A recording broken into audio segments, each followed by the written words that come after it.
make that memory a good one. And at the end of the day, Daytona is one of those places where you don't have a good point stay. I think it just doesn't happen. You either win it or you don't, and that's tough, right? Because there's only going to be one, and there's going to be 39 that went home unhappy. So it's just hard to explain the feelings of this place. You know, that feeling of leaving the tunnel when you have won, it's not a good feeling. But you know, you try to take pride in the things you did right, and you move on.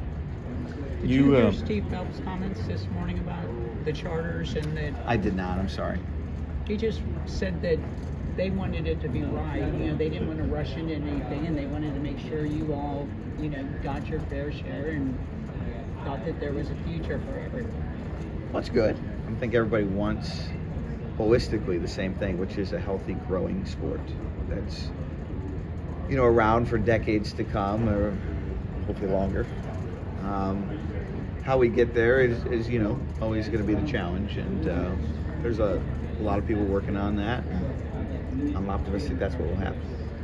Are you and Denny Hamlin more similar than people would imagine, or are you very different? And I ask that because of you guys have raced for years together, and you had your rough patch early on, and I don't know if maybe you viewed yourself as being an owner at that point, but you guys have both kind of taken these unique paths and, you know, kind of been leaders. Yeah, are you I similar? don't know. I don't know Are you how brothers from another mother? I don't know how to compare us. We're similar in that we, you know, on our personal lives, we have children, and we're a similar age group. We're you know, similar in the sense that we race cars for a living, and we have some team ownership and driving responsibilities. So yeah, I mean, 30,000 foot view, that probably looks like one city to another city on the water, right?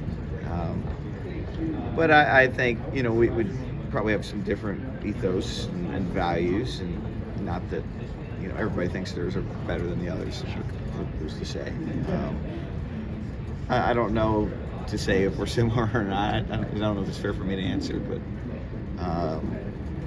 I know it's not something I focus on. I try to look at our own stuff all the time and just head down, and you know, and then eventually you have to pop up and take a look around at what's going on in the rest of the world, just so you know what the hell you're doing. But for the most part, I can't say I pay that much attention. It just struck me, and I thought much about it, but it just started, you know, putting a few things together, just kind of yeah. There are. I wish I had more wins like he's got. I think he's got like 50 something. Yeah, 51. I got 35. There was a time about 3 or 4 years ago where I was within a couple of them, and then my last few years haven't been as good as his. But you know, there's a respect that I have for him and what he's done, and his success and talent. And I'm sure he's got more race wins left, as the Clash was an indicator. How valuable is it this weekend to have a third car and also Reagan, who is, you know, familiar at least with this team a decade ago and has those wins at Daytona and Talladega in the past? I mean, a third car for us is, you know, it's kind of an acknowledgement of the numbers game that is Daytona. Whether the numbers be running up front enough times and eventually you'll get the win, or those numbers be having more cars running up front and eventually you'll have more shots at the win. And we just, there's a lot of ways to lose this race, and you don't want it to be numbers at the end of the day. So, you know, David represents a shot of us to have a quality team and driver representing one of our best partners with Build Subs to go out and win this race. Hey Brad, what do you do during rain delays? Usually eat too much. What's your go-to? Peanut butter jelly. Oh yeah, can't go wrong. Now I can put it on a King's Hawaiian roll. I heard Larson say earlier he likes Chipotle. That seems risky to me. Got to go back in the car. That wouldn't be good. Yeah, risky, and I don't know where you can always get it. So I always know where I can get peanut butter jelly. Are you a guy that looks ahead at forecast? Like, and I mean, to everybody plan that does a in little this industry. Yeah. It's just varying levels of anxiety depending on who you are, and you know, looking at the forecast for this weekend, just remembering we're in Florida. That's right. And you know, it's meant to change. This is my 15th 500, but I've been coming to Speed Weeks now for, you know, 2 decades or more. And I can recall multiple times we've gone to speed weeks thinking the weather was going to be awful all week. And Yeah. however the ghost of Bill France works, come Sunday, it's 70 and sunny. So Yeah. Reagan said PB&J too, so maybe you guys can have one together if we get there. similarities. Okay. What are you Thanks, Brian. curious about for Thursday night's duels? We had that rules change last Talladega. They removed the skew from the cars. And I'm probably curious to see how that's going to play out. It's probably the biggest question mark for me.